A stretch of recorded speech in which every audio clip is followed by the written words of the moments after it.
Good morning students. Cost accounting ਦੇ ਵਿੱਚ ਅਸੀਂ ਕਰ ਰਹੇ ਹਾਂ reconciliation of cost and financial accounts ਔਰ ਇਹਦੇ ਬਹੁਤ ਸਾਰੇ ਨੁਮੈਰੀਕਲ ਮੈਂ ਤੁਹਾਨੂੰ ਕਰਵਾ ਚੁੱਕੀ ਹਾਂ ਐਂਡ ਆਈ ਹੋਪ ਤੁਹਾਨੂੰ ਕਲੀਅਰ ਹੋ ਗਿਆ ਹੋਊਗਾ ਕਿ ਅਸੀਂ ਕਿਸ ਤਰ੍ਹਾਂ ਨਾਲ ਰੀਕਨਸੀਲੀਏਸ਼ਨ ਸਟੇਟਮੈਂਟ ਬਣਾਉਂਦੇ ਹਾਂ। ਤੇ ਅੱਜ ਅਸੀਂ ਇੱਕ ਹੋਰ ਇਹਦਾ ਨੁਮੈਰੀਕਲ ਸੋਲਵ ਕਰਾਂਗੇ, ਕੁਐਸਚਨ ਨੰਬਰ 18।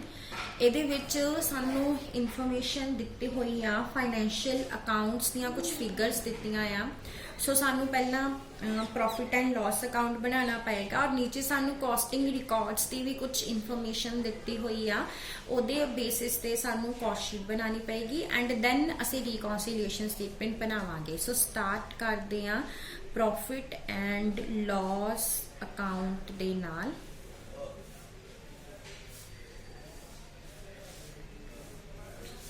ਸਭ ਤੋਂ ਪਹਿਲਾਂ to material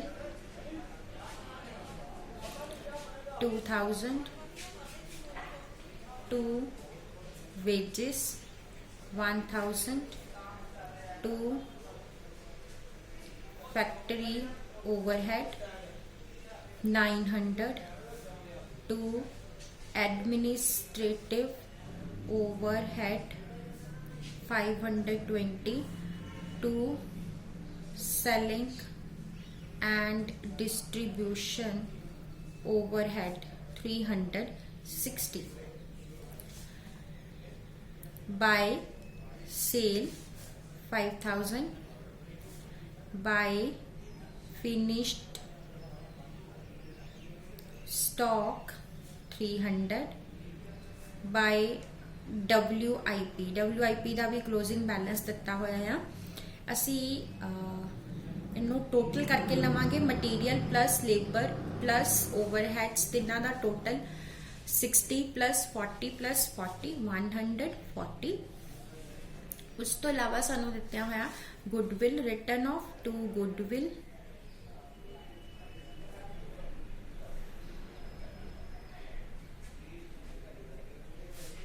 $400 and to interest paid on capital 40 ਆ।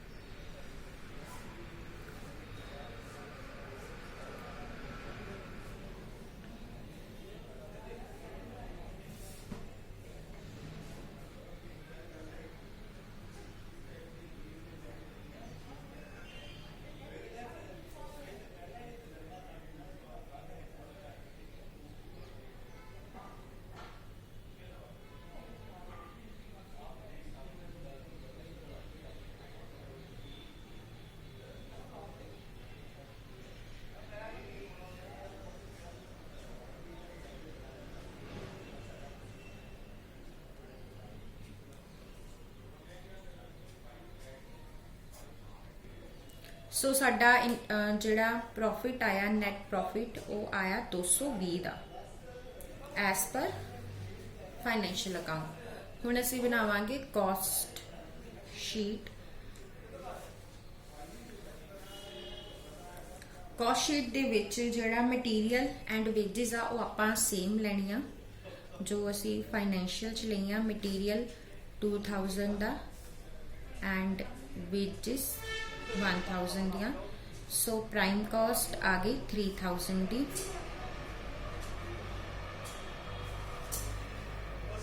उस तो बाद ऐड करांगे factory overhead. Okay students, factory overhead दा की क्या होया या 100% ऑफ वेजिस किन्नियां ने 1000। सो 100% वेजिस दा किन्ना आ जाएगा सेम 1000, 4000 आ जाएगी। Factory cost incurred. Okay students, हुण सानू WIP जिहड़ा आ असी वो कैलकुलेट कीता सी 140 दा।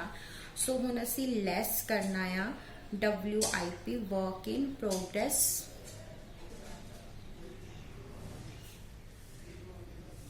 140 3860 साड़ी आएगी फैक्टरी कॉस्ट। ਉਹਦੇ ਵਿੱਚ ਐਡ ਕਰਾਂਗੇ एडमिनिस्ट्रेटिव ओवरहेड्स। एडमिनिस्ट्रेटिव ओवरहेड्स बारे सानू की इन्फॉर्मेशन दी गई है कि administrative overheads at 10% of the factory cost. हुण साडी फैक्ट्री कॉस्ट कितनी आई है 3860। सो इहदा 10% कर लांगे।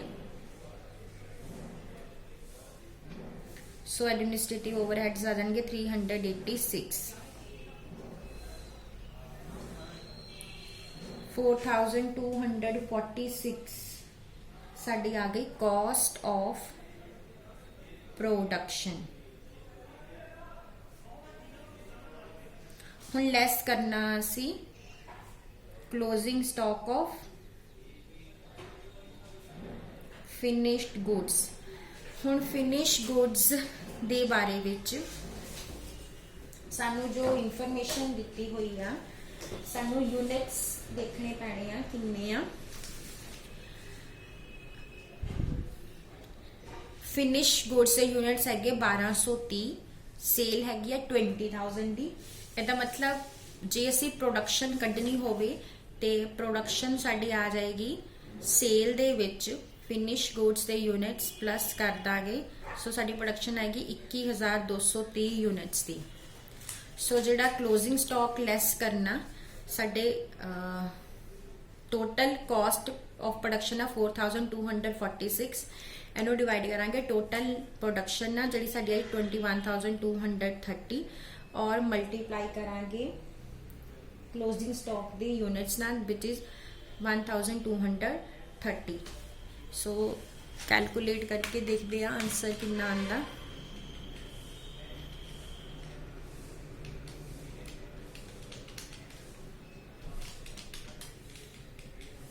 $246 साढ़े आए हैं। इनू असी माइनस कर देंगे तो 4,000 आ जाएगी कॉस्ट ऑफ गुड्स सोल्ड। हुण इहदे विच ऐड करांगे सैलिंग एक्सपेंसिस। सैलिंग एक्सपेंसिस है 24 पर यूनिट दे 20,000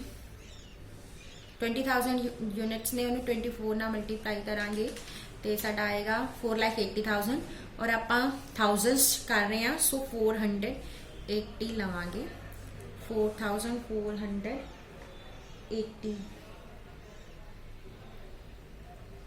सेलिंग ओवरहेड्स सॉरी स्टूडेंट्स आप सेलिंग ओवरहेड्स में गलत क्वेश्चन दे देख लिया। सेलिंग ओवरहेड्स ने 20 पर यूनिट। सो 20 लवांगे तो 400 आ जाएगा। सो ये साडी आ गई टोटल कॉस्ट और सेल हैगी 5,000 दी। सो प्रॉफिट आ गया 600 का। सो हुण साडे कोल दोनों प्रॉफिट हैगे आ। हुण असीं बनानी आ रिकॉन्सीलिएशन स्टेटमेंट।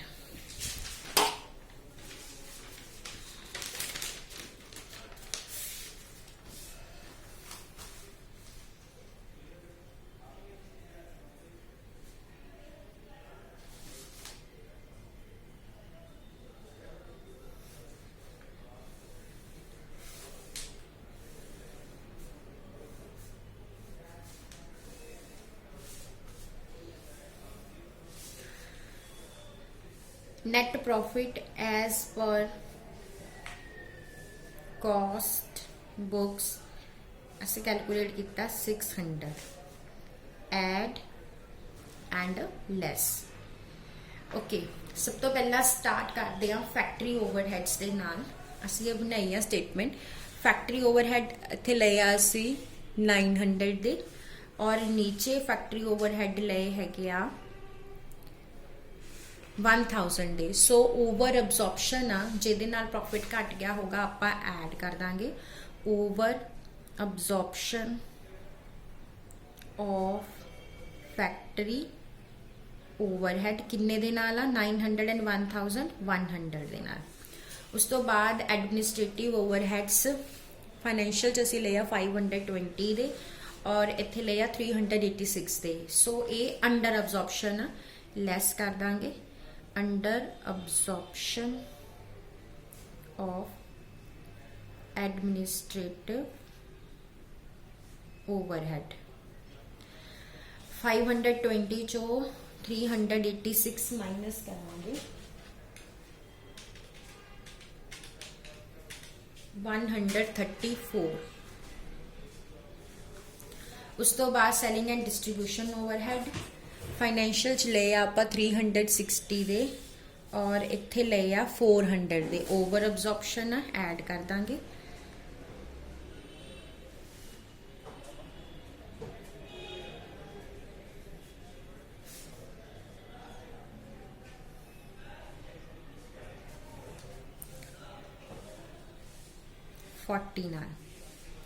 उस तो इलावा असी गुडविल रिटर्न ऑफ लिया 400 दी और इंटरस्ट लिया 40 का ये दोनों माइनस हो जाने हैं क्योंकि असी ये कॉस्ट शीट च नहीं ले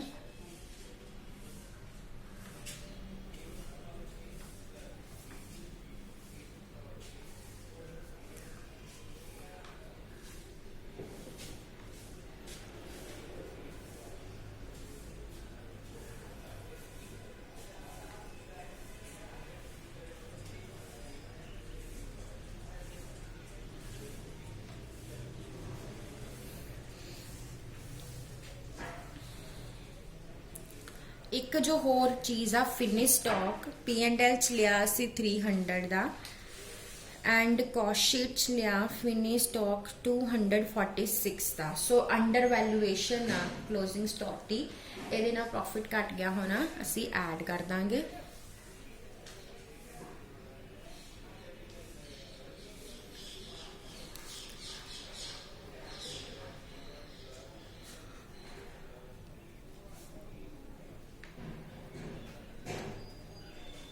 किन्ने दा फर्क आ ऊपर 300 आ नीचे 246 आ 54 दा फर्क आ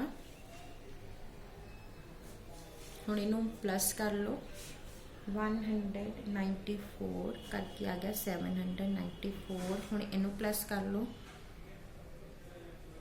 574 माइनस कर देंगे 220 साडा आ गया profit as per financial books so ये हो गया साडा क्वेश्चन नंबर 18 हुण क्वेश्चन नंबर 19 स्टूडेंट्स बिल्कुल सेम इसे तरह का आया क्वेश्चन नंबर 20 भी सेम इसे तरह का आया सिर्फ एक हुण क्वेश्चन नंबर 21 आ जिहड़ा कि डिफरेंट आ कॉस्ट लेजर अकाउंटिंग वर्गा क्वेश्चन आ और ये क्वेश्चन नंबर 22 डिफरेंट आ ये दो क्वेश्चन डिफरेंट ने सो ये असीं अपने नैक्सट लैक्चर डिस्कस करांगे थैंक यू।